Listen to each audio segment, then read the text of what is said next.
फरवरी 2019 दोपहर 3:10 कश्मीर की बर्फीली वादियों में ठंडी हवाएं चल रही थी। जम्मू श्रीनगर हाईवे पर सुरक्षा काफिला तेजी से आगे बढ़ रहा था। 78 वाहनों में 2500 से अधिक जवान सफर कर रहे थे, जो अलग अलग बटालियनों में से थे और अपनी ड्यूटी पर लौट रहे थे। वे हंसी मजाक कर रहे थे, कुछ गहरी सोच में थे तो कुछ खिड़की से बाहर पहाड़ों का नजारा देख रहे थे। लेकिन किसी को यह अंदाजा नहीं था कि कुछ ही पलों में उनकी दुनिया हमेशा के लिए बदलने वाली थी। सड़क के किनारे एक स्कॉर्पियो खड़ी थी, जिसका ड्राइवर ध्यान से काफिले की गाड़ियों की गिनती कर रहा था। उसकी आंखों में जुनून और नफरत दोनों थे। उसके पास बैठा दूसरा आदमी घड़ी की तरफ देखता है। जैसे ही 78वीं गाड़ी पास आई, उसने गहरी सांस ली और बोला, अल्लाह के हवाले। ड्राइवर ने एक्सीलेटर दबाया और कार सीधा सीआरपीएफ की बस से टकरा गई। एक भयानक विस्फोट हुआ। पूरा इलाका धुएं और आग में तब्दील हो गया। धमाका इतना जोरदार था कि आसपास की इमारतें तक हिल गई और कुछ मिनटों के लिए सब कुछ शांत हो गया। उसके बाद चारों तरफ चीख पुकार मच गई। घायल जवान दर्द से कराह रहे थे, कुछ मदद के लिए चिल्ला रहे थे और कुछ के शरीर हमेशा के लिए शांत हो चुके थे। जवान अमित यादव, जो काफिले में पीछे चल रही गाड़ी में थे, तुरंत नीचे कूदे। उनका चेहरा सदमे और गुस्से से लाल था। धुएं और आग के बीच वे अपने साथियों की तलाश कर रहे थे।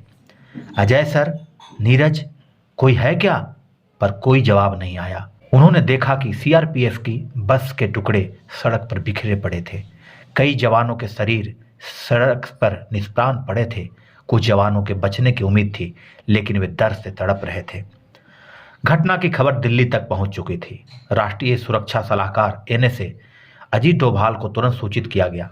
प्रधानमंत्री कार्यालय में उच्च स्तरीय बैठक बुलाई गई। आतंकवादी संगठन जैश ए मोहम्मद ने हमले की जिम्मेवारी ली और कुछ ही घंटों बाद एक वीडियो जारी किया, जिसमें एक युवक खुद को हमलावर बता रहा था। वीडियो में दिखाया गया लड़का आदिल अहमद डार था, जो पिछले 1 साल से लापता था। उसके माता पिता का कहना था कि उसे सुरक्षा बलों ने प्रताड़ित किया था, जिससे वह कट्टरपंथी बन गया। लेकिन जांचकर्ताओं को यकीन था कि इस हमले के पीछे कोई बड़ी साजिश थी। रा और आईबी के अफसरों को तुरंत पुलवामा भेज दिया गया। वहां से बरामद कार के अवशेषों के से आरडीएक्स और अमोनियम नाइट्रेट के संकेत मिले। यह स्पष्ट था कि विस्फोट इतना बड़ा सामान्य बारूद से संभव नहीं था। इसमें भारी मात्रा में विस्फोटक का इस्तेमाल किया गया था। यह हमला स्थानीय स्तर पर प्लान नहीं किया गया था। इसमें पाकिस्तान स्थित आतंकवादी संगठनों की भूमिका है, जासूसी एजेंसी के एक वरिष्ठ अधिकारी ने कहा। वहीं दूसरी ओर अंडरकवर एजेंट आरिफ हुसैन श्रीनगर में सक्रिय था। वह जैश ए मोहम्मद के नेटवर्क में घुस चुका था और कुछ अहम जानकारियां निकालने वाला था। विस्फोट के ठीक 2 दिन बाद उसे खबर मिली कि पुलवामा हमले का मास्टरमाइंड मोहम्मद उमर फारूक, जिसने अफगानिस्तान में प्रशिक्षण लिया था, अभी भी घाटी में छिपा हुआ था। आरिफ को जैश के एक स्थानीय आतंकी से मुलाकात करनी थी। वह एक पुरानी मस्जिद के पीछे वाले कमरे में पहुंचा, जहां उसका संपर्क सूत्र पहले से मौजूद था। तूने सुना, बड़ा धमाका हुआ है, संपर्क सूत्र ने हंसते हुए कहा। हाँ, लेकिन यह इतना आसान नहीं था। क्या यह सब उमर फारूक का प्लान था? आरिफ ने चतुराई से पूछा।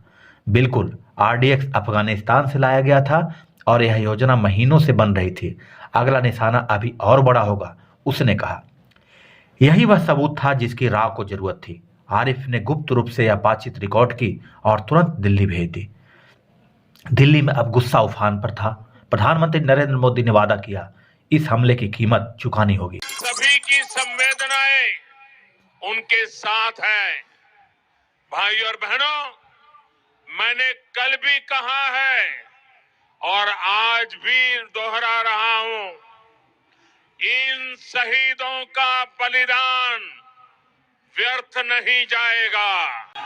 आतंक के सरपरस्तों ने जो गुनाह किया है, वो चाहे जितना छिपने की कोशिश करें, उन्हें सजा जरूर दी जाएगी। भारतीय वायुसेना को जल्द ही ऑपरेशन बालाकोट की योजना का निर्देश दे दिया गया।